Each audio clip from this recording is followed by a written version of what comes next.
Hey there, thoughtful listener. This is Josh Elledge, CEO of UpMyInfluence.com. I'm so excited to announce our new Thoughtful Entrepreneur high-ticket sales coaching program, which you can try absolutely free. No credit card needed. Head to UpMyInfluence.com/free. We're also actively seeking guests for our daily commercial-free entrepreneurial inspiration podcast, the one you're listening to. If you know someone who is doing 6 to 8 figures in business, send them our way. Just go to UpMyInfluence.com/guest. Now let's get on with the show. With us right now, Gavin Sequeira. Gavin, you're found on the web at breakfreefromcorporate.com. Your book, Break Free from Corporate, Be Your Own Boss. I am excited about this because, listen, I know there are a lot of people. I remember being that person. You know, they're in a job. They're like, man, I don't feel like this is the be all end all for me. And particularly now, over the past year and a half, couple of years, when we look at the trends, there are a lot of people that are like, listen, if they're not satisfied in their work, they're gone. It's really interesting. And first off, Gavin, thank you so much for joining us.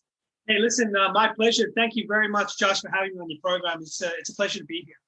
Yeah. And you're, by the way, you're chatting from South Australia. Is that right? That's exactly right. I come from the other end of the planet, but you know what? It's blue skies. Over here, it's winter time. So everything's reversed, but it's a beautiful place. I'm happy to be here, and it's great that we could do this. I love it. I love it. So Gavin, why don't we start off by talking about like what's going on? Why does your book resonate with culture right now? Yeah, look, you actually said it really well earlier.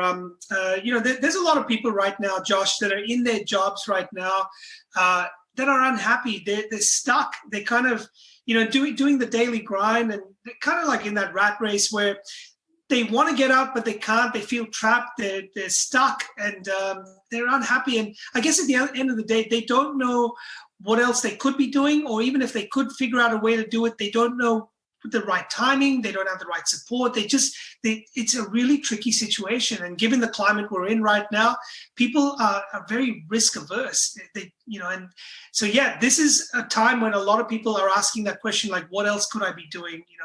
What else should I be doing? Should I be doing more than one thing? Should I have a side gig? Should I, this is a perfect conversation to be having right now. Well, and, in your background, Gavin, you were doing good. I mean, like you were making really good money. You were doing $250,000 in business. So, I mean, I think a lot of people might look at that and go, Gavin, you're living the dream. What's wrong with you? Why would you walk away from that? You know what, Josh, you're not the only one. I had family members. I had friends. I had people that were like, Gavin, what is wrong with you? Now, I didn't walk away from it. So let me fill you in a little bit. I was 12 years into my career, and I was in senior management positions, companies like IBM, Oracle, big multinational companies, and I loved it. I really loved what I was doing. To a point, I got to a point about the 9th or 10th year in my sort of career, and I started questioning everything, Josh. I wasn't happy anymore. I didn't like the political landscape. It had become this beast, and I didn't fit in the cage anymore. And I'm like, I can't do this anymore. I can't pretend to be someone I'm not. It was inauthentic. I needed to find my own space. I needed to kind of, go out there and be my own person. But I didn't know what that was. I didn't know what it looked like. I didn't know how to start. I didn't know who to talk to. It was a really tricky situation. But that's where I found myself about 14 years ago. And then the global financial crisis hit, and there was a lot of restructuring going on. I had started a part-time business on the side. I didn't really know what I was doing, but I started something. And then I was told, hey, your job, along with another 450 people in the company, won't be there like tomorrow. You can either stay on in another division, we'll pay you half the rate that you're on, which is still pretty decent, or you can take a check and you can go. And you know what? I took the check and I left, and I said, this is a sign from the universe that maybe I need to try try and find my own path. And I haven't looked back. And I'm very grateful that I was given that opportunity. So that's how I kind of made that exit. Yeah. Well, break that down a little bit more, because, and you, of course, naturally, this is the whole context of the book, is that you don't, I mean, if you can, my recommendation, because when I left my corporate job, I did not have a good plan. And I was naive. I just thought, oh, everything will just work out. And boy, was I stupid. But I just really, I had one of those moments of clarity, where, I'm like, I'm in the wrong place. And so I kind of made a hasty retreat, and I really wish that I would have, I would have planned better. So let's talk about planning better. Very good point. So one of the biggest things, and you're talking about this book right here. So I actually had a copy handy. So one of the biggest things I say in this thing is without risking your income, right? So how do you do something without jeopardizing all that you worked so hard for? I'm the last person to tell someone to quit your job, because if you've got something that's putting food on the table right now, it's paying the rent, right?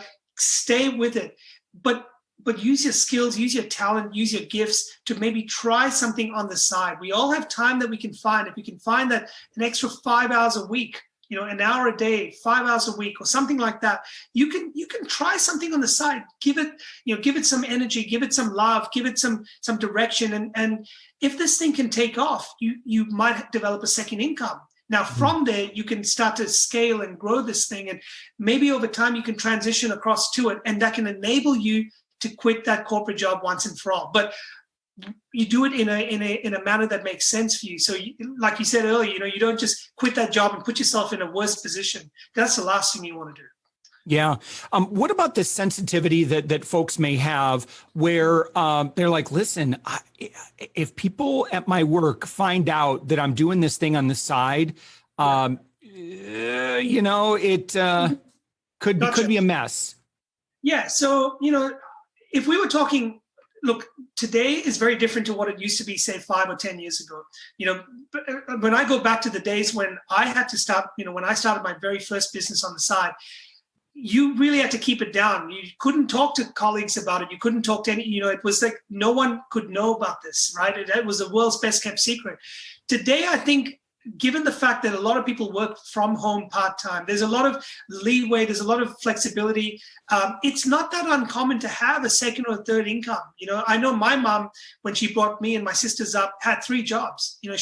I don't know how she did it, but she did it, right? This is what moms do. Like they work really hard, they support the family and dads as well. But it's not uncommon to have a second income. And so if it's something that's going to put your primary job at risk, then you got to think carefully about it. How do you go about it so that it doesn't affect that? But if it's got nothing to do with it, and you can kind of draw a hard line and separate it, hey, there's nothing stopping you from doing something else. I mean, you don't have to put all your eggs in one basket. We're human beings. We like exploring. We like doing different things. And try your luck out at something else. We have skills. Try it out. You never know. You might find that you're really, really good at something that was a hobby, and now you turn it into a business on the side that perhaps with a little bit of effort and time, you can grow into something, really amazing. So I think you got to balance it out, Greg, Josh, sorry, to answer your question. I think it really depends on your situation.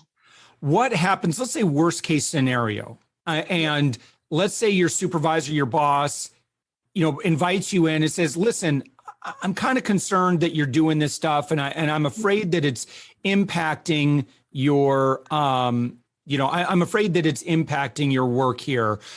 What are some things that how can we explain that? Or maybe we might want to let someone know in advance. Help me with that whole disclosure side. Yeah. So, I think sometimes, again, this comes down to what do you want? If this is a burning desire of yours to do something and you've reached that point where you've got to, I think having that honest, open conversation with people, your boss or someone in your work that is a trusted person you could talk to. Maybe sound it out, with someone before you go to someone quite senior and put your job at risk.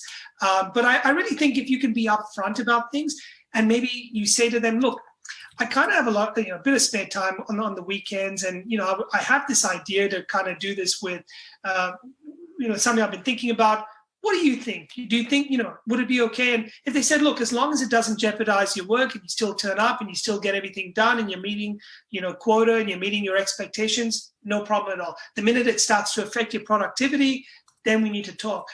Set the ground rules, right? And I think if you can have that conversation rather than it coming back to bite you down the track and you weren't honest and open about it, I think that's one way to handle it. If it's a clear conflict of interest, then I think you've got to think long and hard about that side business, because I have people who work in insurance and they're setting up an insurance business on the side, or someone who's And it's like, you got all these non-compete clauses, and the last thing you want to do, Josh, is make your life complicated. So there's lots of ways you can make money on the side. Find a way that's going to work with your current situation till you get to a point where you can do things that you want to do down the track. I think you just Yeah, here's another thing too. And I've, in terms of sometimes people are like, well, what should I do? Like, I'm not sure, like I have a few ideas. And sometimes people will say something like, well, I want to make quilts and sell them on Etsy, or I want to start a food truck. And I've never done anything around that versus, well, listen, I don't necessarily like working in a corporate environment, but I'm probably in, the 0.01% of the population that understands, like, let's say they're an engineer or something like that, right? And so as an engineer, guess what? There is a lot of opportunity to work as a consultant.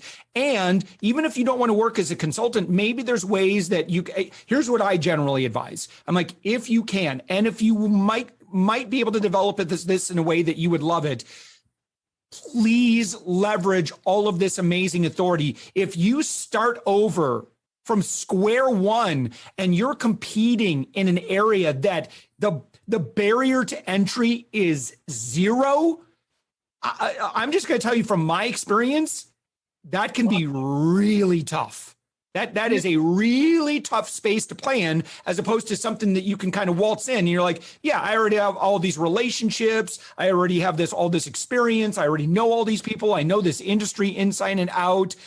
Talk about that for a second. No, talk about that for a few minutes, please, because I can't tell you how many times I'm like, ooh, can I convince you not to start a food truck? I don't want to smash anyone's dreams. If that's your dream, okay. You know what you're doing, Josh? You're actually saving someone a lot of pain right now, because I've seen smart people who are senior in the organization, who've got years and years of experience, management experience. They've managed teams, and they think they can just waltz into a business like opening up a restaurant or a cafe or a service or something, and they think, you know what, that's easy. Like, no, it's not. If you've never done something at all, ever, the learning curve is enormous, because right now, if you're listening to this, you might be in a corporate job. You might be a very senior person, quite a established figurehead in an authority in your space. But it took you a while to get there, right? It didn't happen overnight. Now, if you were to suddenly get off that horse and you start a whole new business, something you've never done before, guess what? You've got to climb that ladder from the very first step to get there. And there's a lot of steps. And you know what? If you try and skip some steps, you're going to fall down and you're going to hurt yourself. And I always say to people, just like you just said, Josh, leverage your skills, your background, your experience, the area you're already in. If you can, that's the best place to start. I always go after the low-hanging fruit. Yeah. And here's the other thing. Rather than doing, I don't teach people how to sell shoes on Amazon. Why? Because I don't know how to sell shoes on Amazon.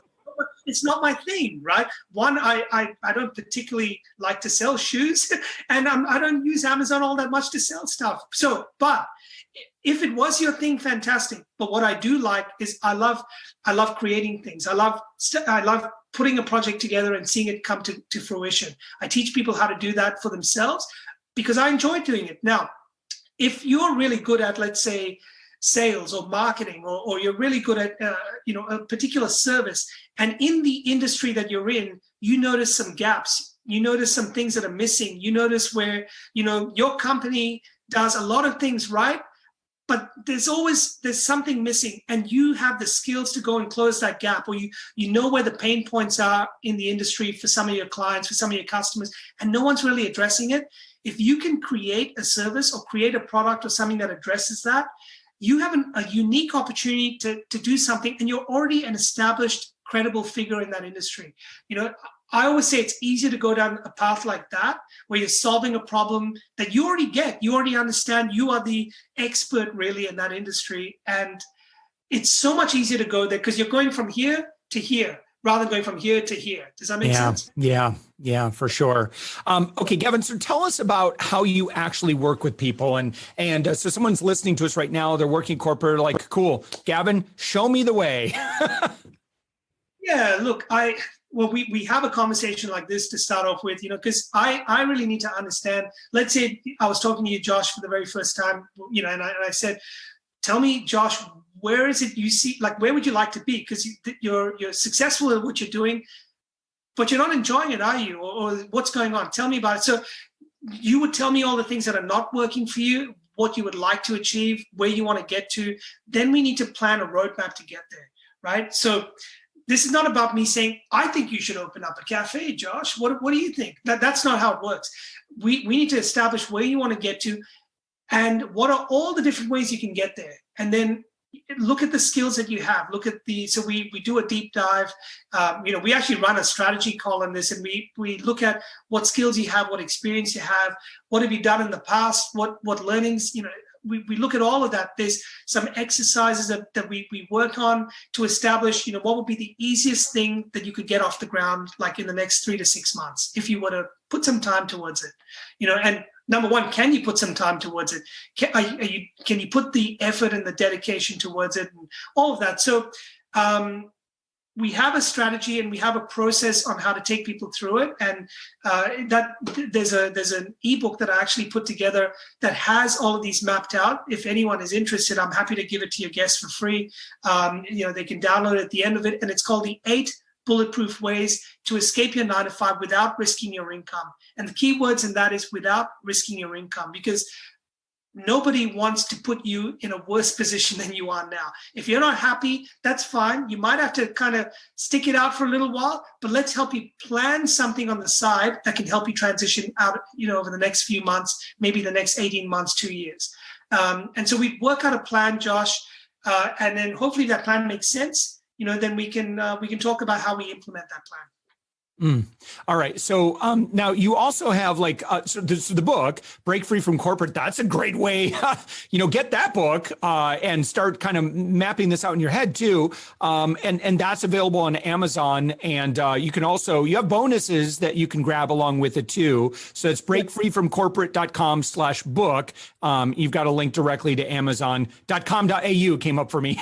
Oh, you've got a Kindle edition for $4. Oh, come on, please. Get the book.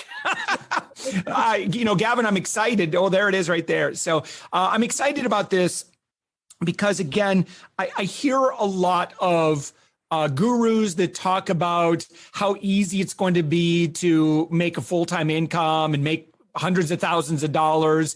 Can I just tell you, man, take all of that with a gigantic grain of salt, understand what they are selling.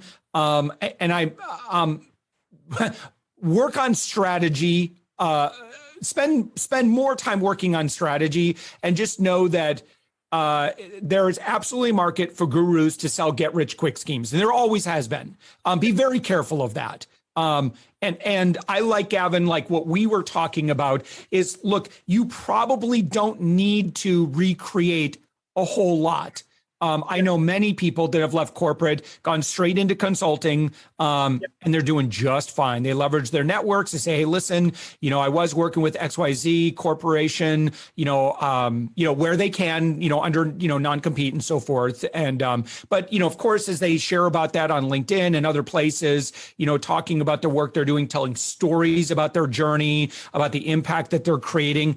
I'm going to tell you, I think that's a great business plan. You're going to have to do some things, make sure you got money socked away, because whatever you think, We only have a few minutes left, but kind of this last thing here, however long you think it's going to take, it's probably going to take twice as long. Unless they've already worked with you and kind of mapped out everything, and you should plan from a budget perspective accordingly. Any thoughts on that? On just like the being able to pay your bills and that sort of thing? Very, very good point. Yeah, you got to get when you want to start your own business, you got to learn to retrain your mind. You got to reprogram yourself. So everything that you were taught to get to this point in your corporate career will change. So your spending habits, your saving habits, your investing habits, your the things that you read, the things you watch, the people you hang around with, the networks you build, all of this is going to need to change and adapt. So it took me a long time to figure this stuff out, Josh, but I'll tell you, if the quicker you can get onto things like this and get these sort of tips from experts like yourself and, the right books and talk to the right people, you're going to save a lot of time that it's going to take to get to the place where you want to get to. So 100% agree with you. It's a change of lifestyle, it's a change of habits, it's a change of mindset, but more importantly, you got to have this big purpose and why and drive. So when you're in corporate, you got a boss who's telling you what to do and you got a team that supports you. When you're in your own business, you are your boss, you are your team. You've got to be really dedicated to what it is you want to achieve, because it's so easy. And you need to build a community around you that's going to support you. 100%. Yeah, Gavin, so certainly, anyone who's listening to our conversation, please go to Gavin's website, grab the book, join the webinar. When you get to the point where you're like, how am I going to fill up my sales schedule so I can have sales conversations to get the clients that I want? I do a free course as well that I think dovetails nicely with this, Gavin. I hope you don't mind me. It's your interview, but I'm just, I'm thinking about, because one major concern I know is going to be like, how am I going to get the sales? How am I going to get these deals put together? I can tell you right now, if you leverage authority, generosity, and platform, you can have unlimited sales conversations. And if you go to upmyinfluence.com/free, you could join our free sprint course, and I'll teach you exactly the whole system on how to do that. And you don't have to pay. Well, I think you have to pay me $1 to keep out the bots or something like that, but I think it's mostly free. So, and I donate the $1 anyway. So Gavin, this is awesome. Thank you so much. Again, your website, breakfreefromcorporate.com. Get the book, Break Free from Corporate. Gavin Sequeira, thank you so much for joining us. Thanks a lot, Josh. My pleasure.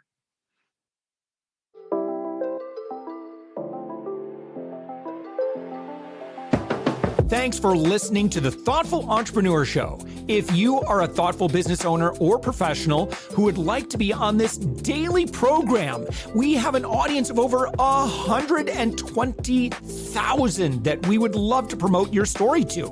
Please visit upmyinfluence.com/guest. I'm also so excited to announce our new Thoughtful Entrepreneur high-ticket sales coaching program, which you can try absolutely free. No credit card needed. Head to upmyinfluence.com/free. If you got something out of this interview, would you share this episode on social media? Just do a quick screenshot with your phone and text it to a friend or post it on the socials. If you do that, tag us with the hashtag #UpMyInfluence. Each month, we scour Twitter, LinkedIn, Facebook, and Instagram. We pick one winner from each platform, and you get crowned king or queen of that social media. What do you win? Well, we will promote you and retweet you and reshare you and your business to over 120,000 social media fans, totally free. Can you also hook us up in your podcast player right now? Please give us a thumbs up or a rating and review, and we promise to read it all and take action. Thank you if you've done this already. We believe that every person has a message that can positively impact the world. Your feedback helps us fulfill that mission. And while you're at it, please hit that subscribe button. You know why? Tomorrow, that's right, 7 days a week, you are going to be inspired and motivated to succeed. 15 to 20 minutes a day. My name's Josh Elledge. Let's connect on the socials. You'll find all the stuff we're doing at upmyinfluence.com. Thanks for listening, and thank you for being a part of the Thoughtful Entrepreneur Movement.